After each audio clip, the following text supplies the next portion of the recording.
Hello viewers, welcome to my channel. আজকে আমি web ডিজাইনিংয়ের part 3 আপনাদেরকে দেখাবো। এখানে দেখাবো হেডার ট্যাগের পরিচিতি এবং অ্যাট্রিবিউট কীভাবে নিতে হয়, অ্যাট্রিবিউটের পরিচিতি। এই দুইটা নিয়ে আজকে আমি আলোচনা করব। খুব সংক্ষিপ্ত আকারে আলোচনা করার ট্রাই করতেছি যেন আপনাদের ধৈর্যটা ধরে রাখতে পারি, যেন আপনার ধৈর্যটার উপর নির্ভর করতেছে এই কাজটি। সো আমি বেশি কথা বলবো না, শুরু করা যাক। তো আমরা গত পর্বে দেখেছি পার্ট 2, যেখানে আমি এই কাজটি করেছি। আমি একটা রিভিউ করে দিয়ে আসি, জাস্ট একটা সিম্পল একটা পেজ তৈরি করেছি। তো আজকের পরের পার্টটি শুরু করব। সো পার্ট থ্রিটা হচ্ছে এটা। ওকে, পার্ট 3টা আমরা সরাসরি কীভাবে ওপেন করব? আমরা চাইলে এখান থেকে রাইট বাটন ক্লিক করে এই যে ব্র্যাকেট যেটা আমরা ইনস্টল করেছি, ইনস্টলেশন প্রসেসটা আমরা আগের ভিডিওতে বলেছি। আমি এই ভিডিওতে একটু এই বিষয়ে কথা বলবো না, আমরা জাস্ট ওপেন করব। ওকে, এবং ওপেন করার পর এখানে যে জিনিসগুলো আসছে, এখানে যে আমরা দেখতে পারবো হেডার, বডি, টাইটেল ইত্যাদি বিষয় সম্পর্কে আমি পার্ট 2তে আলোচনা করেছি। আজকে পার্ট 3তে আমি বডির ভিতরে সমস্ত যে কাজগুলো করব, সেখানে সেই বিষয়গুলো আলোচনা করব। ওকে, সো প্রথমে আমাদের যে ট্যাগটি থাকবে সেটা H1। আচ্ছা, H1 এর মধ্যে আমরা যদি লিখি যে হ্যালো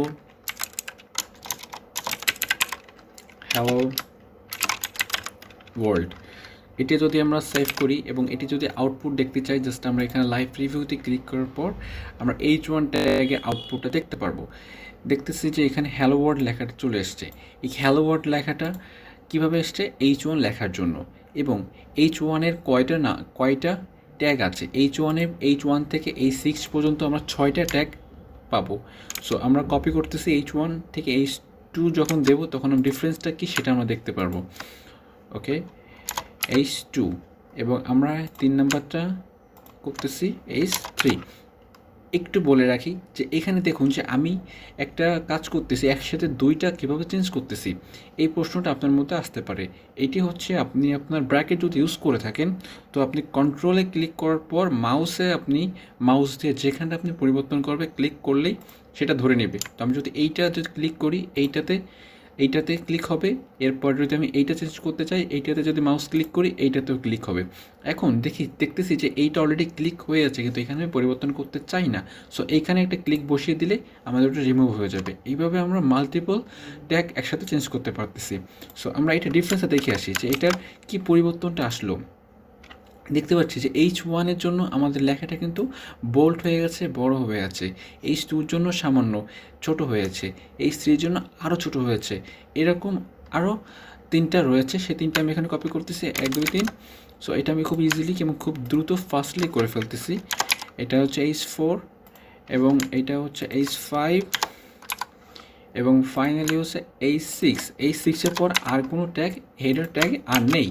সো আমরা দেখে আসি আউটপুট, দেখতে পারতেছি যে H1, H2, H3, H4, H5, H6 সর্বশেষ ছোটোটি হচ্ছে H6। এটি ছিল হচ্ছে আমাদের হেডিং ট্যাগ। এটি ব্যবহার করা হয় সাধারণত ম্যাক্সিমাম টাইমে আমরা H1 থেকে H4 এই 4টা ট্যাগ ব্যবহার করে থাকি যখন আমরা একটা ওয়েবসাইট তৈরি করি। কারণ বর্তমানে ওয়েবসাইট তৈরি করতে গিয়ে, ওয়েবসাইট তৈরি করার পরে সেই ওয়েবসাইটে যখন এসইও করি, তখন এই যে 4টি ট্যাগটি দেখতে পাচ্ছি H1 থেকে H4, এই 4টি ট্যাগকে বেশি প্রাধান্য দেওয়া হয়। তার জন্য আমরা এই 4টি ট্যাগকে বেশি ব্যবহার করব। এই H5, H6-এ তেমন প্রয়োজন পড়বে না। এরপর আমাদের পরবর্তী যে কাজটি থাকে, পরবর্তী যে বিষয়টা হচ্ছে অ্যাট্রিবিউট দেখানোর জন্য আমি জাস্ট এখানে একটা প্যারাগ্রাফ নিচ্ছি। প্যারাগ্রাফ হচ্ছে একটা ট্যাগ, হচ্ছে ট্যাগ, যেখান থেকে ট্যাগ। আচ্ছা, ট্যাগ নিয়ে একটু কথা বলি। হচ্ছে একটা প্যারাগ্রাফ ট্যাগ। আমরা যখন একটা ওয়েবসাইট দেখি, একটি ওয়েবসাইটে অনেক কন্টেন্ট থাকে। সো কন্টেন্টগুলো হচ্ছে আমরা প্যারাগ্রাফ দিয়ে লিখে থাকি। এই প্যারাগ্রাফ ট্যাগের মধ্যে থেকে আমাদের কন্টেন্টগুলো লেখা হয়।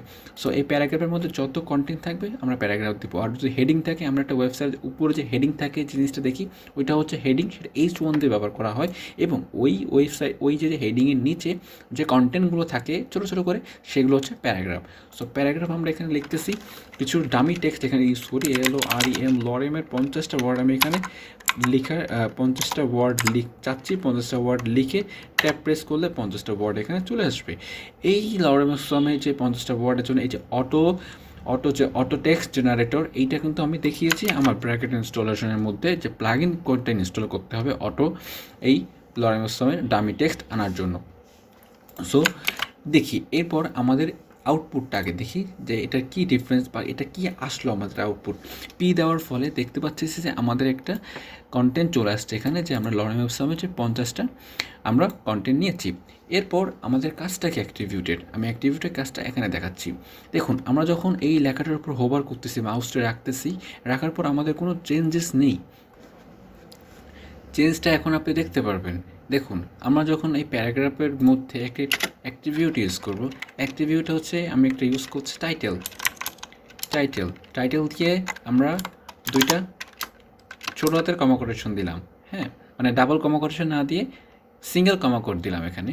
তো কমা কোটেশনের মধ্যে আমরা এখানে কিছু লিখলাম যে দিস ইজ মাই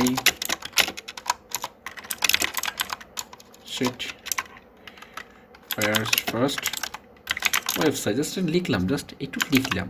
সো এইটা চেক করার জন্য আমরা ব্রাউজারে চলে আসবো, রিফ্রেশ যদি করা না থাকে রিফ্রেশ করে দিব। এইবার দেখুন একটু এখানে ওয়েট করুন, দেখুন আমাদের লেখার নিচে একটা টাইটেল শো করতেছে, যে আমার সম্পূর্ণ প্যারাগ্রাফের মধ্যে আমরা যখনই যেখানে হোভার করবো অর্থাৎ মাউসটি রাখবো, নিচে একটা টাইটেল শো করবে যে এটা আমাদের ওয়েবসাইট। সো এইটি হচ্ছে টাইটেল অ্যাট্রিবিউট। এখানে আরও অনেক অ্যাট্রিবিউট ইউজ করতে পারি, পরবর্তীতে আমি আপনাদের দেখাবো। জাস্ট আইডিয়া দিচ্ছি আপনাদের পরবর্তীতে কী কী ব্যবহার করব। আমরা এখানে ক্লাস ব্যবহার করতে পারি, ক্লাস এটাও একটা অ্যাট্রিবিউট। তারপর আমরা আইডি ব্যবহার করতে পারি, এটাও একটা অ্যাট্রিবিউট, ঠিক আছে। সো এরকম আমরা অনেক কিছু ইউজ করব। সো আমরা এত কিছু না জানলেও আপাতত কোনো সমস্যা নেই। আপনাদের বেসিক দেওয়ার জন্য জাস্ট এটি দেখানো হচ্ছে টাইটেলের কাজ এটা সচরাচর তেমন একটা কাজে লাগে না, হ্যাঁ। তারপরও আপনাদের যে অনেকে আছে যে অনেক কিছু জানতে ইচ্ছা করে, অনেকে বেসিক থেকে জানার ইচ্ছা থাকে। সো আমি বেসিক থেকে চেষ্টা করছি সব কিছু দেখানোর। সো আমি আপনাকে বলবো যে যেহেতু ওয়েব ডিজাইনিং আমরা করতেছি, তাই না? সো ওয়েব ডিজাইনিং করতে হলে আমাদের প্রচুর পরিমাণে কোড করতে হবে। এত কোড করতে হলে কিন্তু আমাদের একটু আমাদের যে কিবোর্ডের কিন্তু টাইপিং স্পিডটা ভালো থাকতে হবে অবশ্যই। সো এর জন্য আমি আপনাকে হাইলি রিকমেন্ড করব যে কিবোর্ডে লেখা একটু দ্রুত করার জন্য। এর জন্য আমরা ইউটিউবে সার্চ করতে পারি কীভাবে হাতের লেখা দ্রুত করা যায়, ঠিক আছে। সেখান থেকে কিন্তু আমরা ভিডিও দেখে আমরা আমাদের র্যাপিড কিবোর্ড একটা সফটওয়্যার আছে, আমরা চাইলে সেই সফটওয়্যার ডাউনলোড করেও কিন্তু আমরা কিবোর্ড চালাতে পারি। সো আমরা যেহেতু ওয়েব ডিজাইনিং করবো, আমাদের প্রচুর পরিমাণে কোড করতে হবে অবশ্যই। আমাদের টাইপিংয়ের দিকে একটু লক্ষ্য রাখতে হবে, কারণ একটা ওয়েবসাইট তৈরি করতে যে 2 মিনিটের ওয়েবসাইট বা 20 মিনিট আধা ঘন্টা যে ওয়েবসাইট সেটি তৈরি করতে যদি আমি 2 ঘন্টা 3 ঘন্টা লাগিয়ে দিই বা 5-6 ঘন্টা লাগিয়ে দিই, সেটা তো অবশ্যই ভালো চোখে দেখার মতো নয়। তো অবশ্যই বুঝতে পারছেন। তো আমি আপনাকে হাইলি রিকমেন্ড করবো স্পিডটা তো বাড়ানোর আপনাদের টাইপিংয়ের। সো আজকের এই ভিডিওটা এ পর্যন্ত। যদি ভালো লেগে থাকে অবশ্যই লাইক করবেন, কমেন্ট করবেন, এবং যদি কোনো সমস্যা হয়ে থাকে সেটিও আমাদের কমেন্ট করে জানাবেন, ভাই এটি সমস্যা হয়েছে, আমি আপনাকে এখনই রিপ্লাই করার চেষ্টা করব, কারণ আমরা চেষ্টা করতেছি আপনাদের শেখানোর। সো আজকে ভিডিওটা এ পর্যন্ত। পরবর্তী ভিডিওটা দেখার জন্য আমন্ত্রণ। Tata, bye bye.